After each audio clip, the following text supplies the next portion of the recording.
Government's money is in the transformational fund, taxes and revenues, recurring. Every day, people paying taxes, revenues, the port, every day, every day. So at which point they go have 10,000 in the consolidated fund and use it all, and that's it, money done. Eh? You think that's wet saltfish? Eh? What not? And this is who is our acting prime minister designate. This is who. This is why we're in the mess. And as a matter of fact, governing over us more than the prime minister.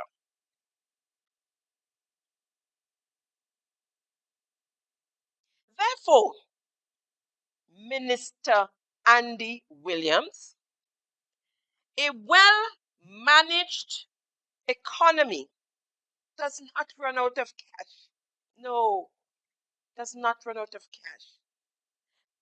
Suggesting in your post, Andy Williams, that your government has left its surplus in the bank.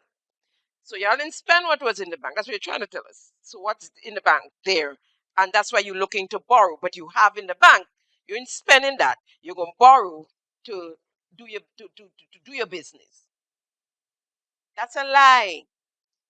Where's the surplus? Hmm? You have to borrow $725 million to support your budget.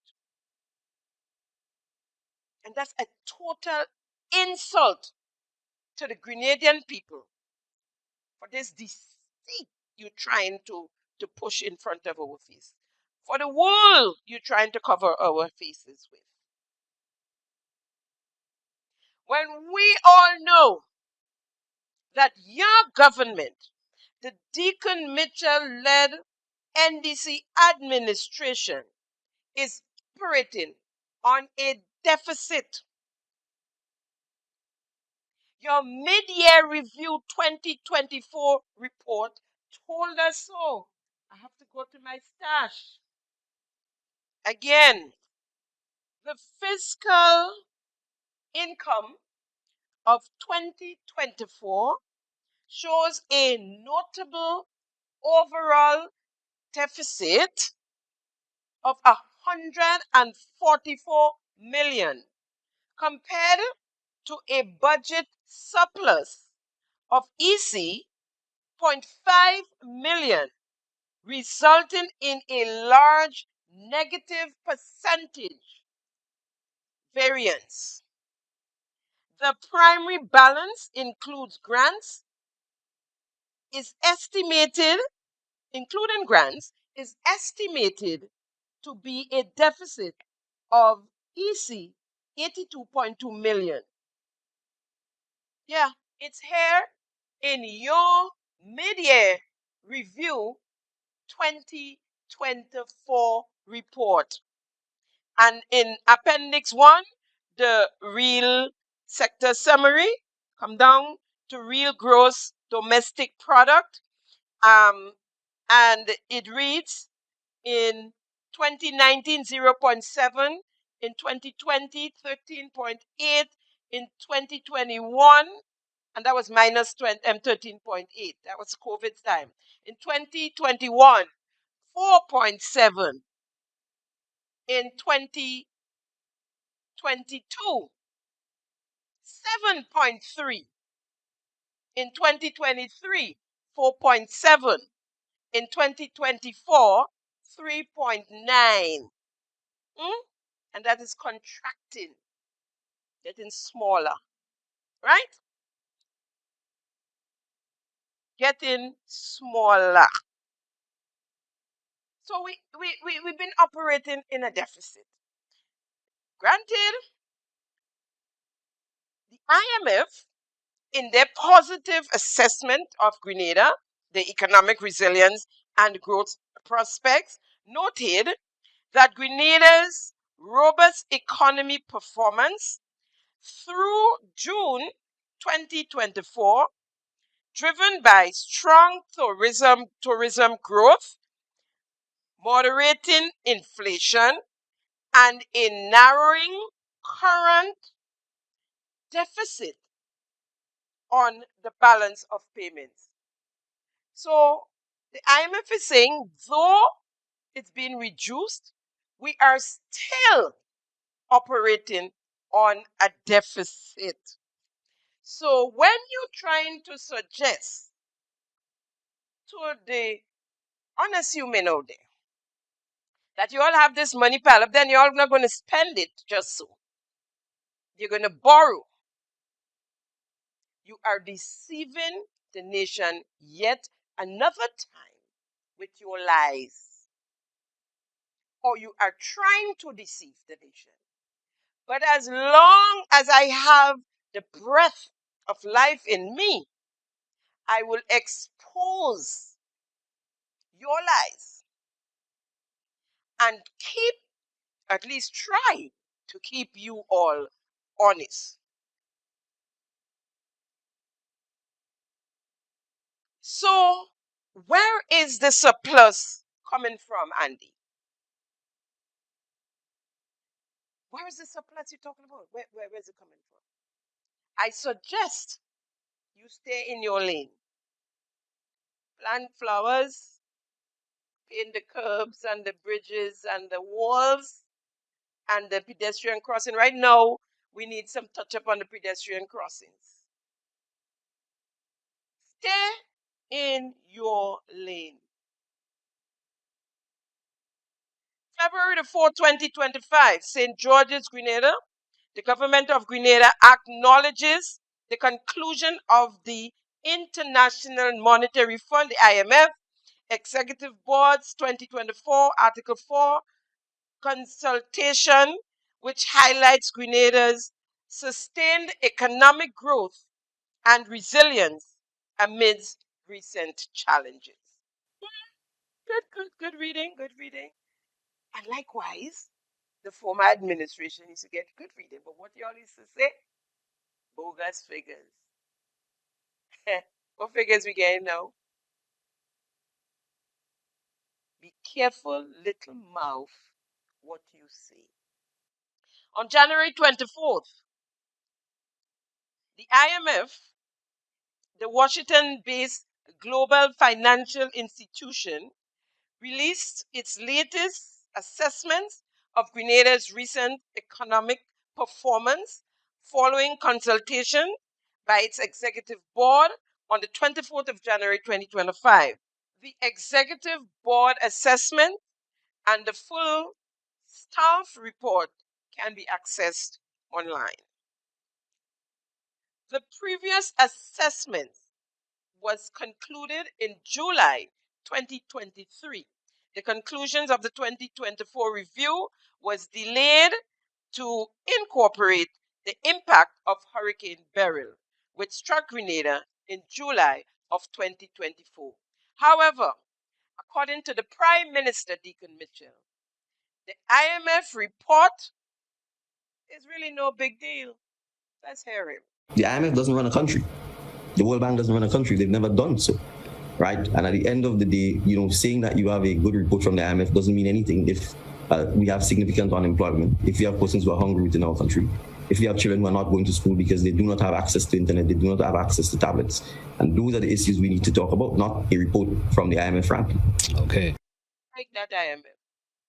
You never run a country yet. What are you talking about? Who are you to tell us anything, good or bad? Hence, Finance Minister Dennis Cornwell, at his press conference on the IMF, here is the Minister of Finance on the IMF report, which boosted service-related industries and positively impact various sectors. Inflation moderated significantly, declining from 2.7% in 2023 to 1.4% in 2024, reflecting improved price stability.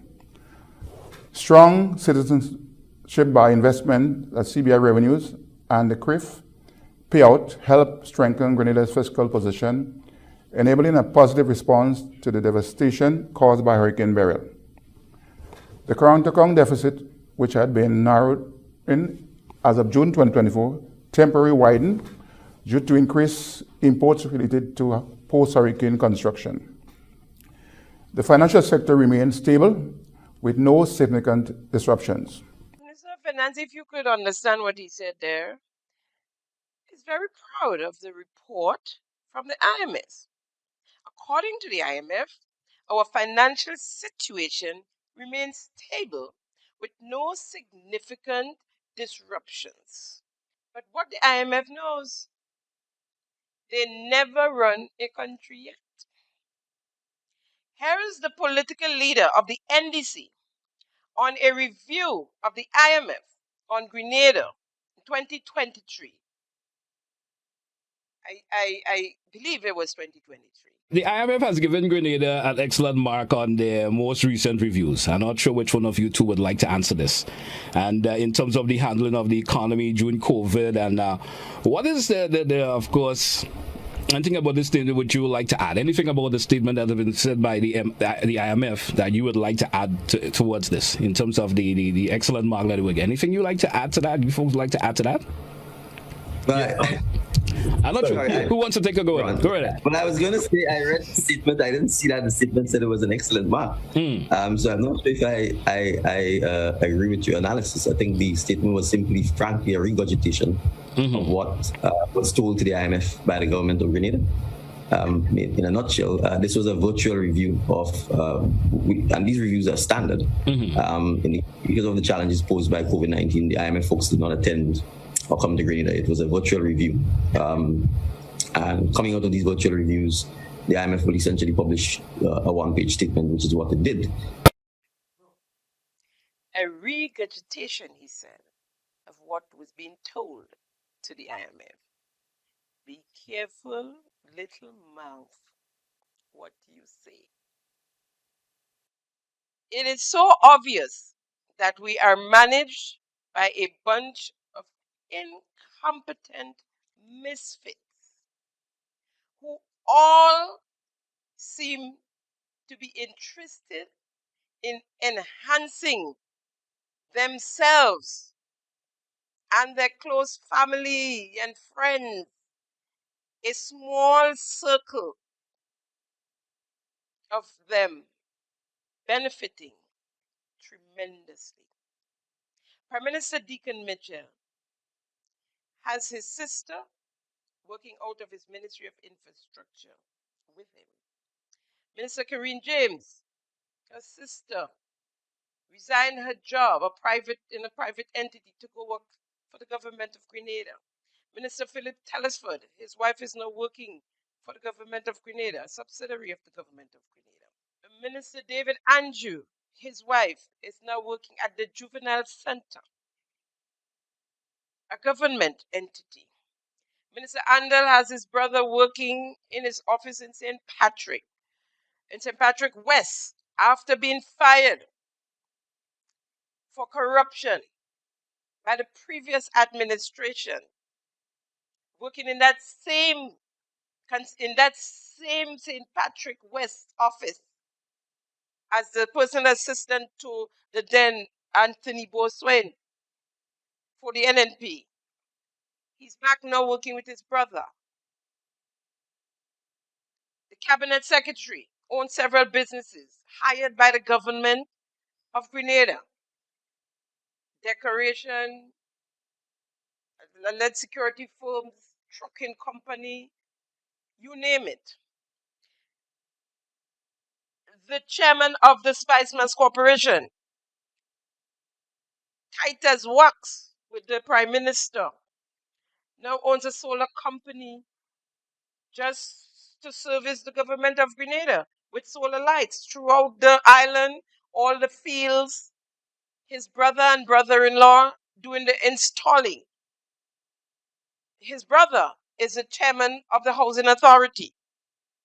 A senior public officer, a police officer, a strong supporter, surrogate of the NDC, received 8 security contracts taken from 8 different individuals after the elections in 2022 and given to him. He has his full-time job.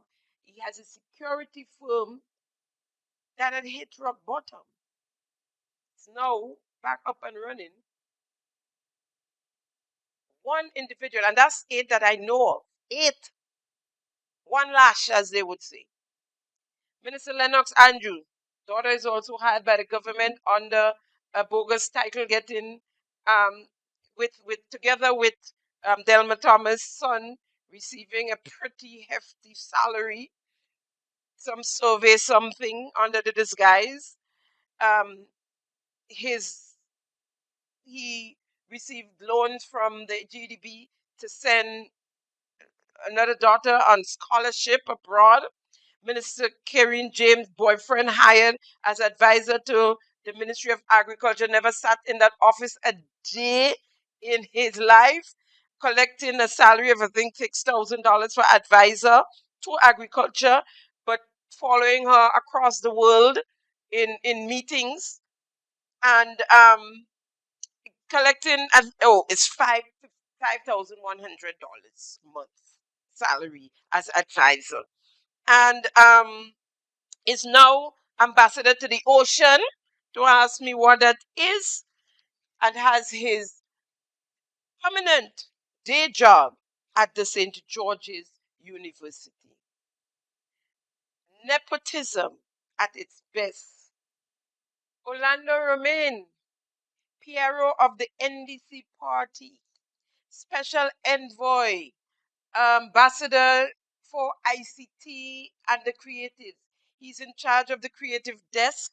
He is in charge of GIS, Government Information Service, on several boards. He is also appointed to the Afro-Exim Bank Creative Africa Advisory Group, and you just name it. He is collecting money from ministries and subsidiaries for retainers. The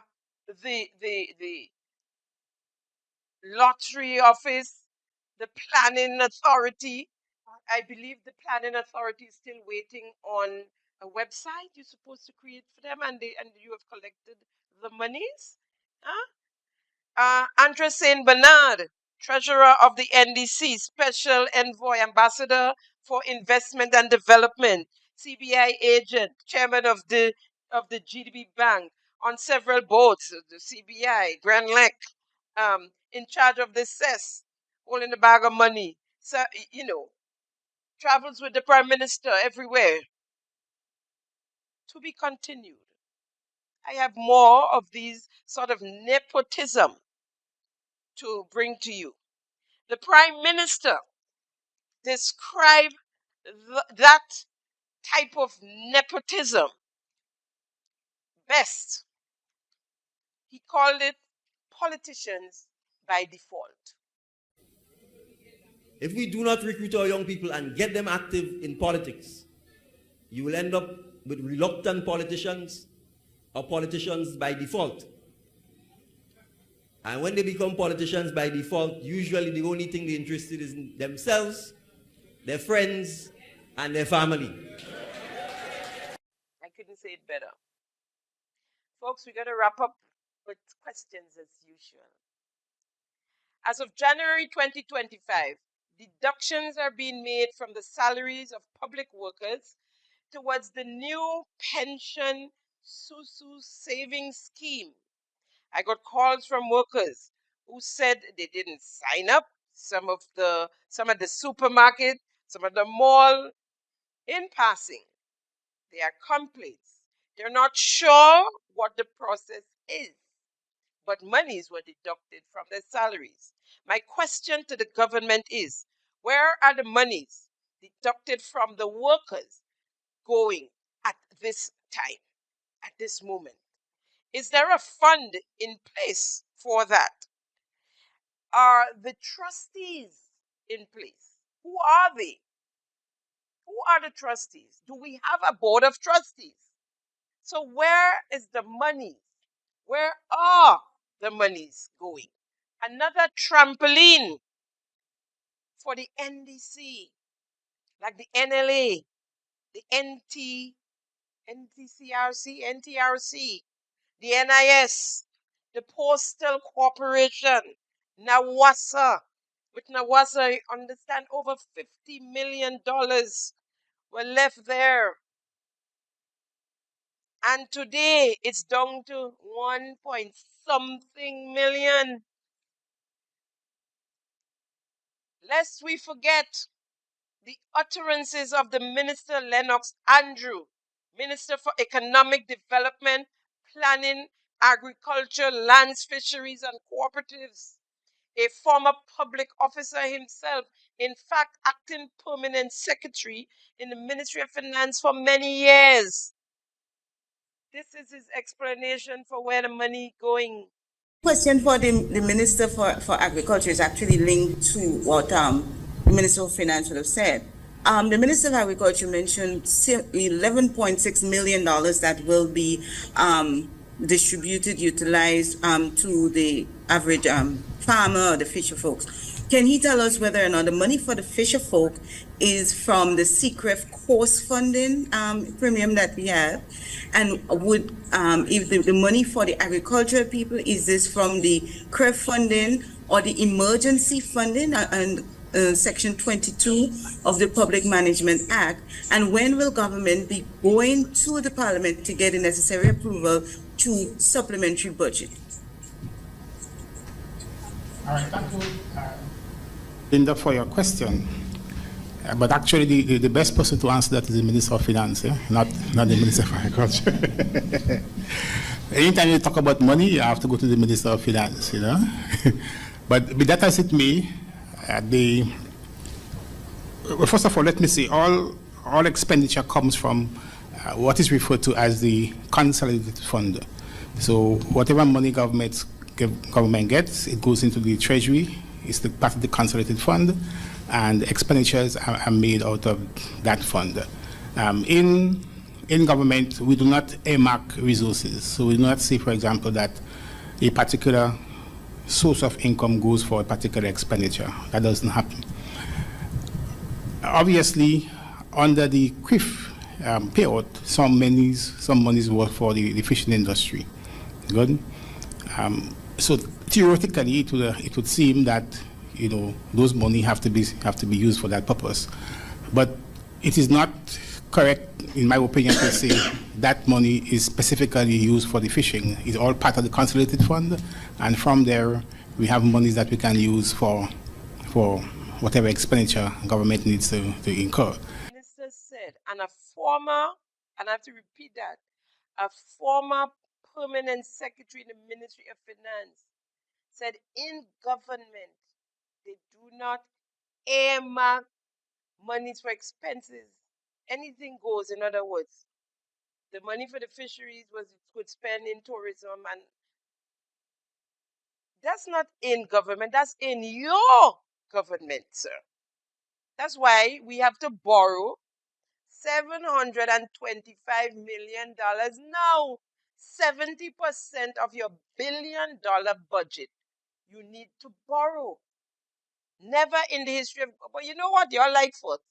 So this is the first time in the history of budget reading in Grenada, that a government, an administration, have to borrow almost their entire budget. First time. Take win. Or the take win. Where are the monies?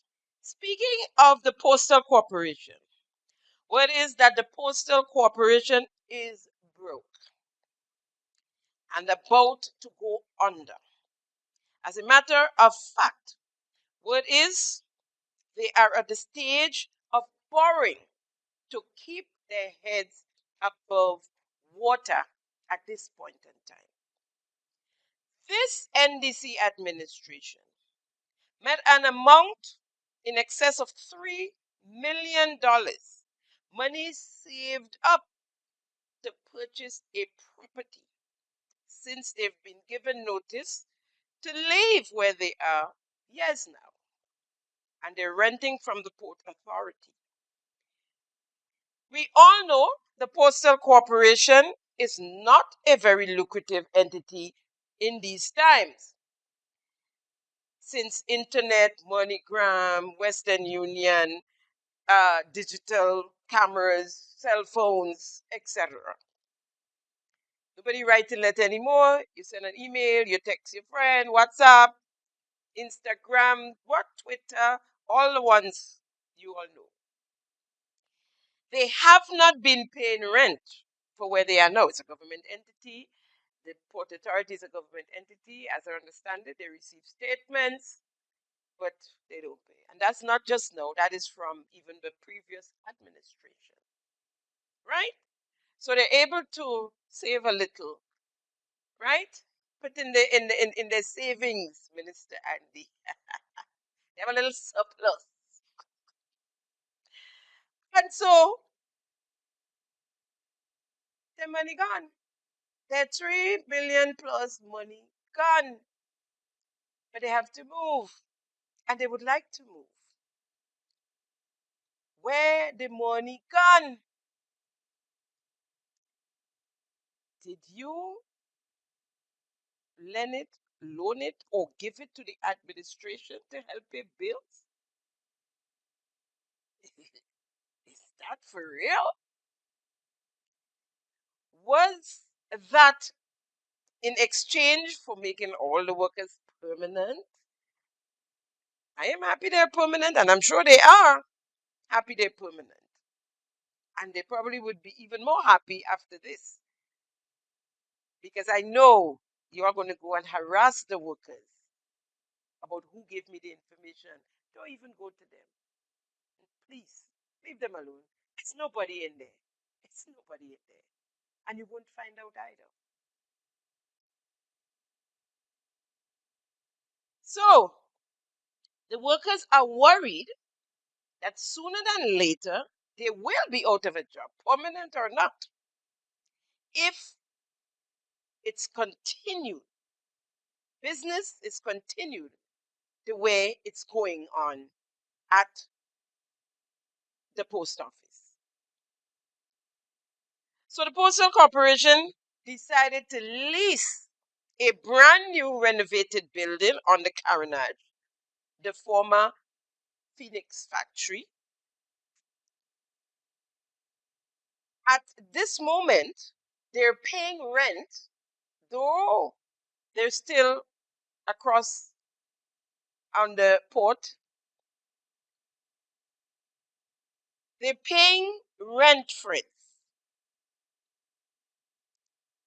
in excess of $35,000 a month to a company, Phoenix Agency, borrowing monies to do the retrofitting that you see going on. Now, if you pass the carnage and you look in, you'd see they're doing finishing work on the inside. That is to accommodate the Postal Corporation. In excess of $35,000, almost $40,000 they're paying. Mind you, don't forget, they're not paying rent where they are now. And they're moving into a building, barely making ends meet. They're not in there yet, and they start to pay their lease. Well, that's how it goes. When you take the people keys, because you are, and it's your problem what you want to put and how you want to fix it. So they have to pay. The question is, can the Postal Corporation afford to keep up paying that lease, pay workers, and maintain the daily runnings of the corporation? Is it feasible? Let me ask the Minister of MIT, who knows economics and teaching mathematician, economics, an economist, economics. So this question is for you, Andy Williams. Should the corporation spend all their pennies paying rent instead of a mortgage? The people started looking at places to buy as I understand it, they even looked at the building that the RGPF house now is living in now, and other places they looked at. They've been looking. I think they purchased land, so they might have lands that they can use to build something. Huh? What do you think, Andy? What do you think, Minister Williams? Do you think they should spend that kind of money on rent or on a mortgage? What do you think? All you water white. And as I spoke of that RGPF building, I don't know what thought this go into anything they do, any kind of structure, any kind of proper planning, any kind of extensive thinking. Because as it is, when tide is high, when rain falls, the water comes up in the road right there. Can you imagine we have notice of a tsunami? Bailout we? Where we police going? They put a whole police force in a building below water level on the carronage.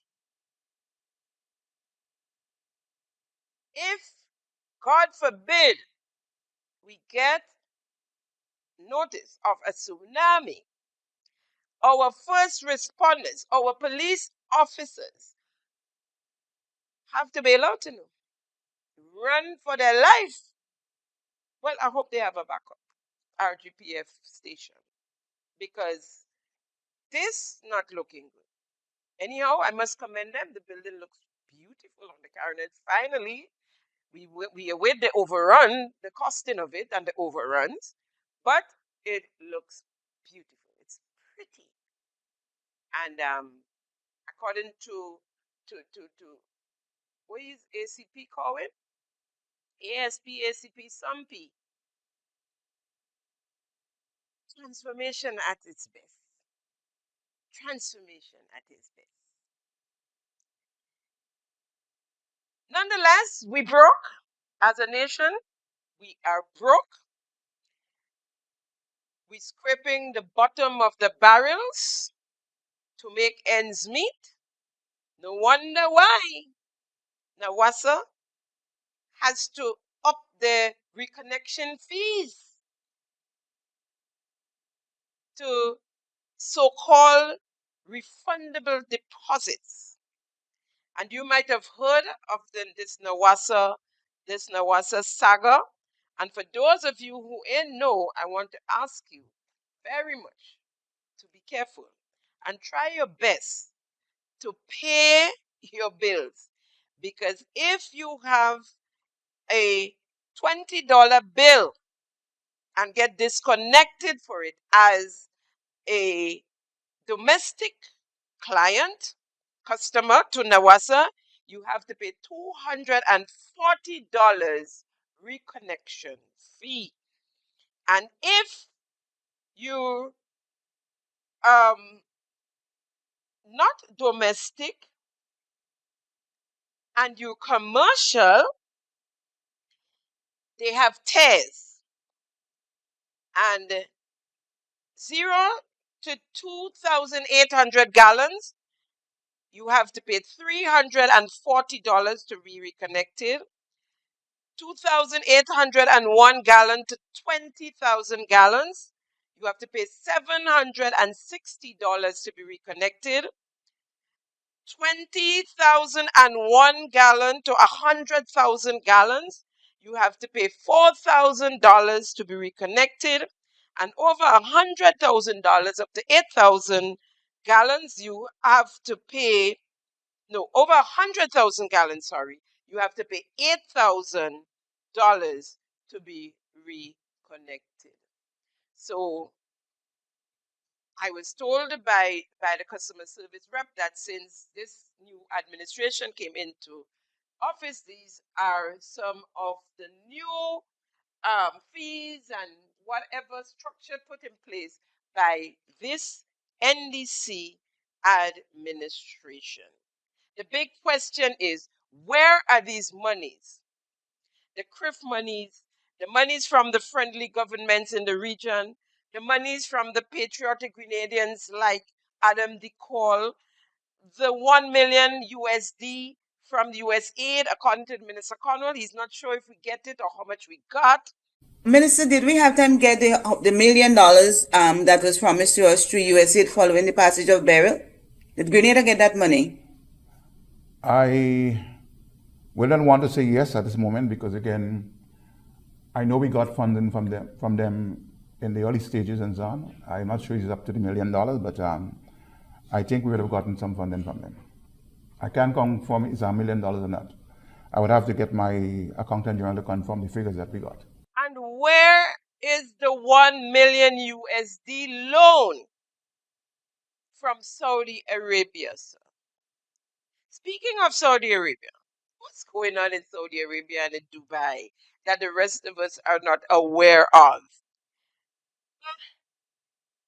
Minister Andy Williams left Grenada to attend the Independence Gala in New York and then traveled to Dubai, sent by the Prime Minister to represent him in the World Government Summit, WGS. Listen to the agenda. Emerging global influence, government efficiency, financing the future, leadership strategy, global trade economy. Way above the pay grade of the Minister of MIT. Was that a means to an end? Minister, what was your contribution to that forum? We ain't seen nothing, we ain't hear nothing but except for your photo ops. What did you learn? What did you come away with? What was in the briefcase? Look, I like the color of the briefcase. A nice tan. You all see that? Nice tan color brief bag. That's a brief bag, folks. That's not a briefcase. To date, there was no official release coming from the Prime Minister's office that the minister went to Dubai.